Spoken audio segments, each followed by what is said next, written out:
नमस्कार। आज मैं ऐसी कहानी बताने जा रहा हूँ आपको जिसे सुन कर के आपकी रूह काँप जाएगी। क्या आप भी कितने हॉस्पिटल के चक्कर काटोगे? क्या आप भी मौत के शिकार हो रहे हैं व्यक्तियों को कब तक हॉस्पिटल में घूमते फिरोगे? क्या आपको लगता है कितने रोग आ चुके हैं, कितने रोगों की चिकित्सा हुई है? असलियत जाननी है तो ये 5 मिनट आपके लिए काफ़ी हद तक बहुत ही अच्छा उपाय ला सकते हैं। आपको जानना होगा, ये 5 मिनट आपको अपनी ज़िंदगी के लिए देना होगा। क्या है मेडिकल स्कैम? क्या है हॉस्पिटल स्कैम? यह आपको जानना होगा। जल्दी कोलैप्स होने वाला है। 9 मार्च 2016 को इंडिया की पार्लियामेंट्री कमेटी ने ये ओपनली एक्सेप्ट किया। जी न्यूज में पब्लिश एक रीसेंट स्टडी के हिसाब से इंडिया में बस गेस करो कितने परसेंटेज सर्जरीज फेक की जाती होगी। Well, a freaking 44% surgeries fake की जा रही है। मतलब almost half of the surgeries completely unwanted होती है, सिर्फ पैसे कमाने के मकसद से की जा रही है। इसी रिपोर्ट ने इन सर्जरीज को बाइफरकेट करके भी बताया था कि कौन सी सर्जरियां हैं। इंडिया में होने वाले 55% heart surgeries, 48% uterus surgeries, 47% cancer surgeries, 48% knee replacement surgeries, 45% C section surgeries completely unnecessarily हो रहे हैं, सिर्फ पैसे ऐंठने के मकसद से। रीजन सिर्फ और सिर्फ एक, कॉर्पोरेटाइजेशन ऑफ हॉस्पिटल्स, यानी कि हॉस्पिटल्स को भी कॉर्पोरेट कंपनीज की तरह टारगेट और प्रॉफिट सेंट्रिक बना देना। एक काफी इंटरेस्टिंग रिसर्च पेपर है जिसमें रिसर्चर्स ने महाराष्ट्र के टॉप हॉस्पिटल्स के 43 specialist doctors, senior government x officials और कॉर्पोरेट हॉस्पिटल्स के मैनेजर्स को तक इंटरव्यू किया, ताकि वो इन हॉस्पिटल्स में जो कंपनीज की तरह ही टारगेट बेस्ड स्ट्रक्चर चल रहा है उसे पब्लिकली एक्सपोज कर पाए। And the results were shocking. So, सबसे पहले तो सैलरीज की बात करते हैं।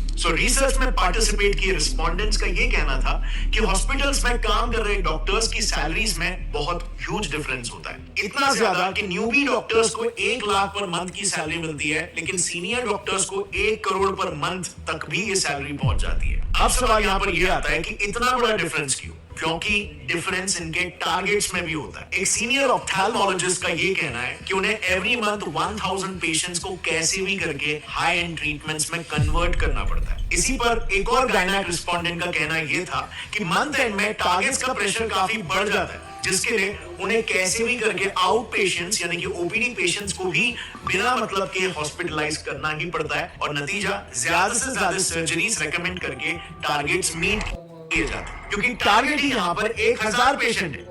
अब आप खुद ही सोचो, हर हॉस्पिटल में, हर डिपार्टमेंट, जैसे ऑप्थेल्मोलॉजी में ही ले लो, उसमें मिनिमम 5 से 6 डॉक्टर्स होते हैं और सबको सिमिलर टारगेट्स दिए जाते हैं। तो just imagine hospitals profit and hour loss.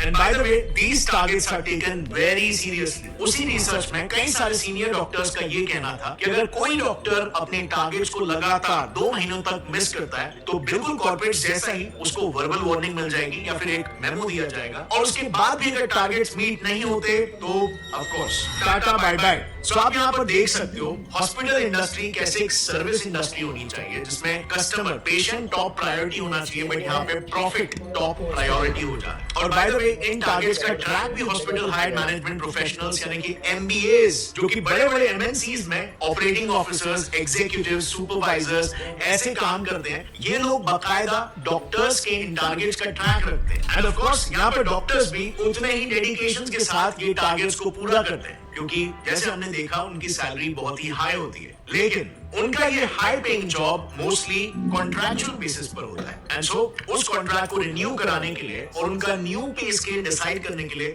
उनके पिछले साल के टारगेट्स को देखा जाता है, जो अनफॉर्चुनेटली इन डॉक्टर्स को फोर्स कर देता है इलीगल स्कैम्स तक करने के लिए। नाउ मेडिकल फील्ड के इलीगल प्रैक्टिसेस को थॉरली समझने के लिए हमने ये सारा इंफॉर्मेशन 2 काफी प्रोमिनेंट डॉक्टर से लिया है। पहला है Padma Bhushan and Padma Vibhushan awardee doctor BM Hegde, जो उन्होंने एक आर्टिकल लिखा था, उस आर्टिकल का रेफरेंस है। और दूसरा रेफरेंस हमने लिया है एक बुक से called dissenting diagnosis by doctor Arun Gadre and doctor Abhay Shukla. लेकिन काफी ढूंढने के बावजूद भी हमें ये बुक ऐसे पब्लिकली अवेलेबल नहीं मिली, लेकिन हमें बिजनेस इंसाइडर का एक आर्टिकल मिल गया जिसमें उस बुक के कुछ मेन एक्सर्प्ट्स अवेलेबल है, starting with the first scam, जो इतना घिनौना है कि इंसानियत भी काइंड ऑफ शर्मा जाए। Keeping dead patients alive. Times of India ने ऐसे कई सारे केसेस पर एक रिपोर्ट पब्लिश की है जिसमें डॉक्टर्स डेड पेशेंट्स को भी जिंदा बताकर उनके ट्रीटमेंट्स चालू रखते हैं ताकि ज्यादा से ज्यादा पैसे बनाए जा सके और फिर अंत में जाकर सच्चाई पब्लिक करते हैं। टीओआई में ही पब्लिश एक केस में एक हॉस्पिटल ने पेरेंट्स को बिना बताए उनके 14 साल के ब्रेन डेड बच्चे को 1 महीने तक वेंटिलेटर पर रखा। सो 1 महीने तक जो बच्चा मर चुका था उसे जिंदा बताया गया और वेंटिलेटर पर रखा, खर्चा जनरेट किया। बाद में हॉस्पिटल गिल्टी प्रूव भी हुआ एंड उनकी फैमिली को 5 लाख रुपए कॉम्पेंसेशन के लिए दिए। अब 5 लाख रुपए मॉनिटरी कॉम्पेंसेशन तो हॉस्पिटल को देने पड़े, बट ये आप और मैं भी जानते हैं कि उस वक्त पेरेंट्स ने जब ये बात सुनी होगी, जब ये सच्चाई उन्हें पता चली होगी, तो उन पर